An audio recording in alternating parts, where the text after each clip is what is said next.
Nagulat sina Andres at Miguel nang mabilis na lumapit sa kanila si Kapitan at nagtanong na ito sa kanila kung ano nga ba sila. Militar ba kayo? May dala ba kayong mga gamot? Kailangan namin ng tulong. Sugatan ng kasama namin. Mas kailangan nung tulong hanggang makatawag ako ng doktor sa bayan. Doktor ako. Nasaan yung kailangan gamutin?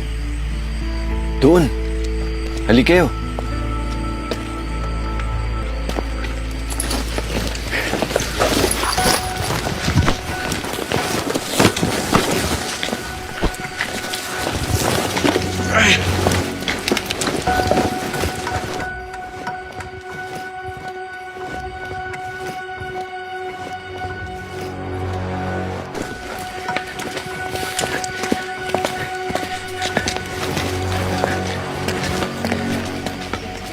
Dito po sa bahay na ito.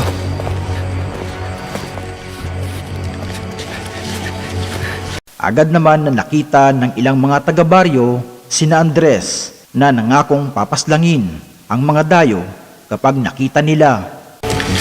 Ay, yung mga dayo. Sigurado ko nandun yung mga ninakaw nila sa bag. Oh, dahan-dahan po.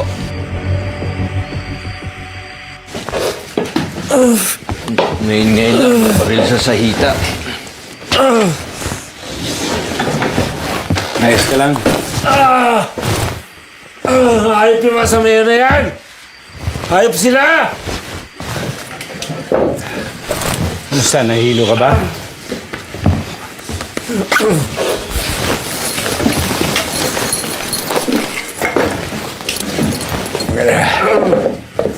Gagamutin kita.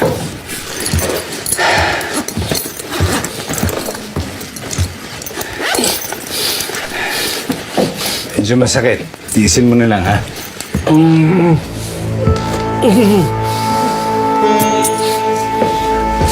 Laking gulat ni Rita nang hindi niya akalain na makikita niya ang kanyang kapatid na buhay pa. Mabilis niya nga itong tinulungan.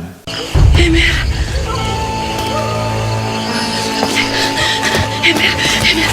gising.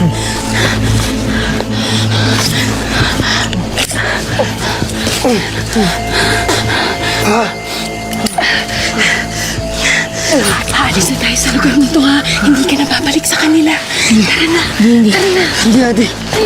Tara, tumayo ka na. Ngayon ba talaga? Ngayon pa talaga.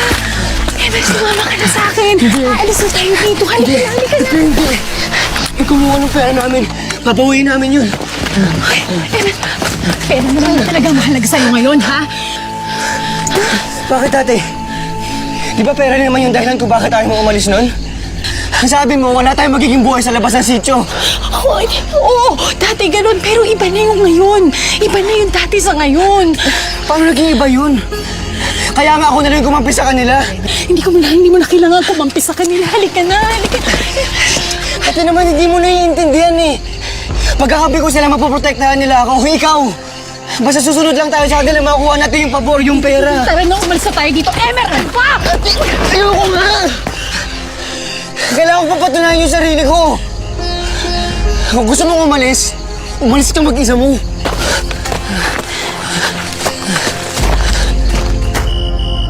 Kumakalam na ang sikmura ni Tomas. Kaso ubos na ang pagkain na dala nila. Ganon din si JB. Sir, gutom na ako. Sir, wala ka na bang pagkain? Gusto na yung bakong ko eh. Wala na, Tomas. Hindi naman natin nakala na tatagal tayo ng ganito. Ay, ubos na rin yung bakong ko eh. Konting tiis lang, Tomas. Lilipas din yan.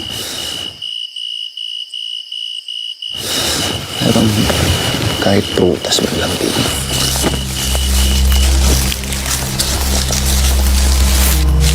Kay maingay.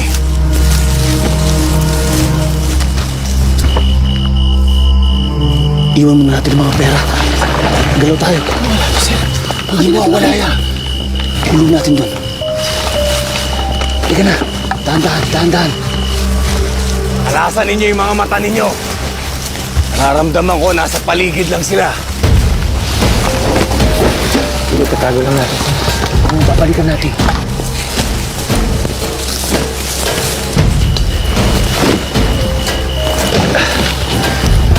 I shall return.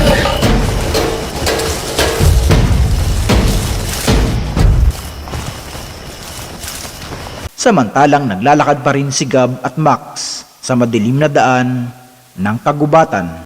Parang olats na, no? Wala na ata talagang ibang bag eh. Wala na talaga yun. Kasi naman wala, diba?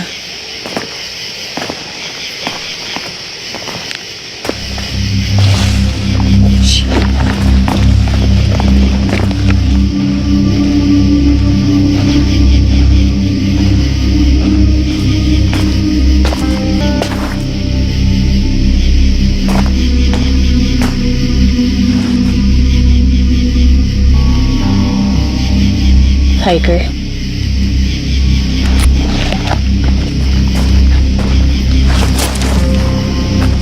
Hey, you lost?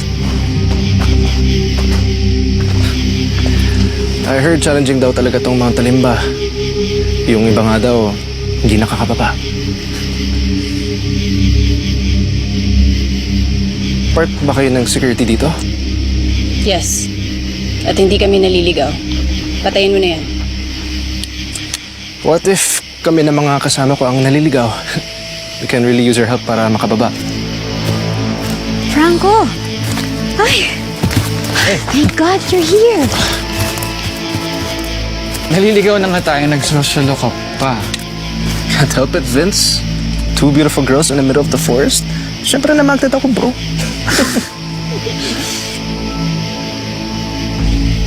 Part ng security team ng Mount Talimba. Oh, well, maybe you could help us. Listen, di na safe bumaba ngayon. Just stay here, bukas babalikan namin kayo. Ay, ano kasi, inabuta kami ng ulan. No, actually, sumugod talaga kami sa ulan. We've been climbing mountains for a long time na. So now we're on to challenging ones, di ba, bro? Totoo nga yung sabi nila, ano? Hindi nga basta-basta yung Mount Talimba. By the way, I'm Vince. You've met Franco. Ira. Look, just stay here. Katulad nga ng sinabi ng kasama ko, babalikan namin kayo bukas. Bukas na kayo bababa. Nagsimula ng gamutin ni Miguel si Amado. Mahayop sila! Lang. Lalo kung mahihirapan. Gumala. Lang.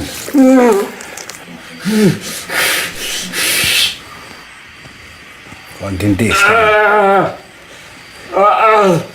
You haven't even told us your names yet. Dude, dito na nga lang daw tayo. Sorry, pero ganyan ba talaga kalaki yung bag nyo? Ano ba yan, camping tent? Kasi nasira yung sa amin eh. Yeah, baka naman pwede niyong iset up. You can share. Okay lang naman ako sa siksikan.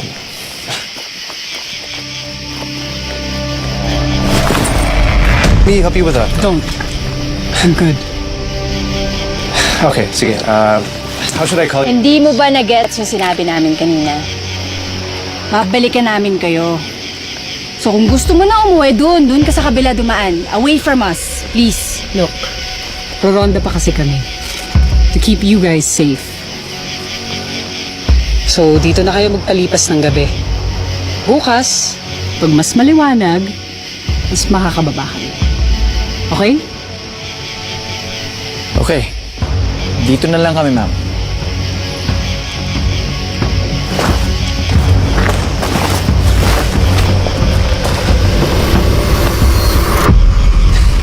Nakahanap naman ng matataguan si JB at Tomas para manmanan ang mga umaaligid sa kanila.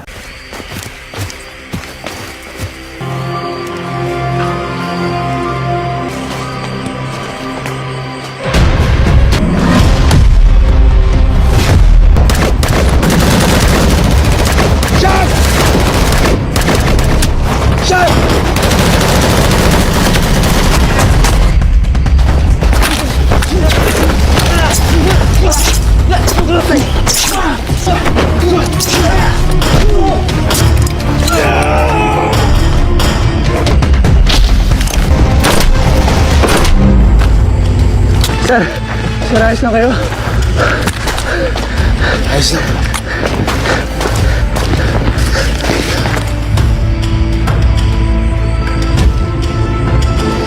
Tara, Tomas!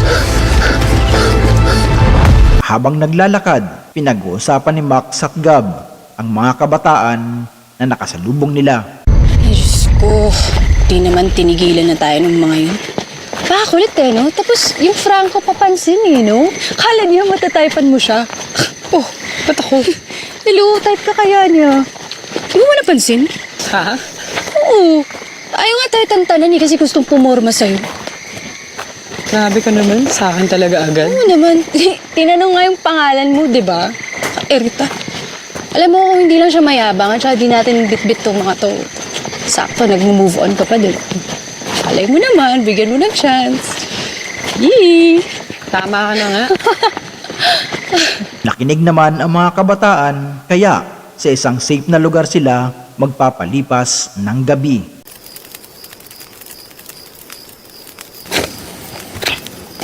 Dude, I saw something na meron sila sa bag. What? Cash. Lahat naman tayo may dalang cash eh. Hindi, iba to. As in, isang buong bag ng cash. Ganun kadami? Parang. Pero, hindi ako sure. Pero dude, sumisilip sa bag.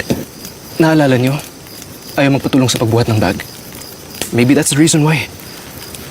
Kung totoo man yun, bakit naman sila mag-adalaga ng karaming pera sa ganitong lugar? At saka yung pagiging security nila dito sa area, hindi totoo yun? Yung mga baril nila, ano yun?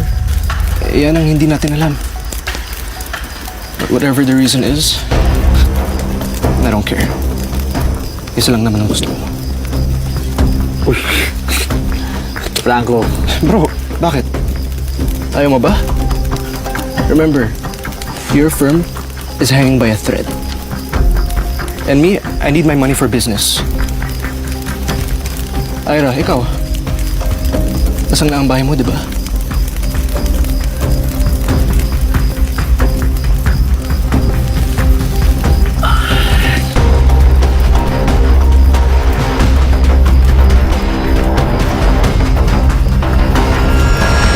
Sa sobrang pagod na ni Max at Gab, nais na nila munang magpahinga.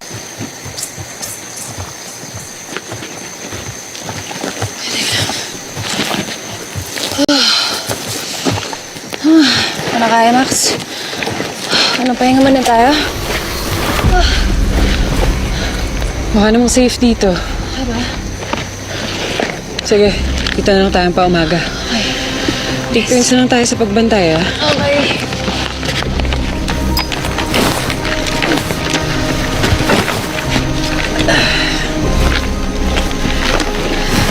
Sige, muna ka na matulog. Talaga? Oo.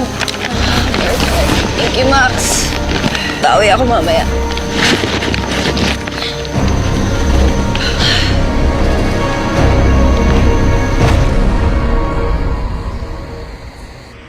Patuloy pa rin ginagamot ni Miguel si Amado. Konti na lang. Tapos na. Yan. Secured na. Bukas, kailangan nyo siyang dalhin sa pinakamalapit na ospital para maayos to. Kung hindi, mauubusan siya ng dugo. Ang gamot ho, tay. Salamat sa inyo. Inuulit ko, ospital. Kung gusto niyo pa siya mabuhay. Masusunod. Maraming salamat po sa inyong dalawa. Maraming salamat ho, Kapitan. Mag-iingat din po kayo. Kayo rin ho. Ano man. Andres, we have to hurry. We can't waste any more time. Kumanda sila ngayon. Hindi na kayo makakalabas dito. May pabuya sa mga bangkay nyo. At bonus pa yung dala-dala nyo. Kaya pasensyahan na lang tayo. Baka nyo na.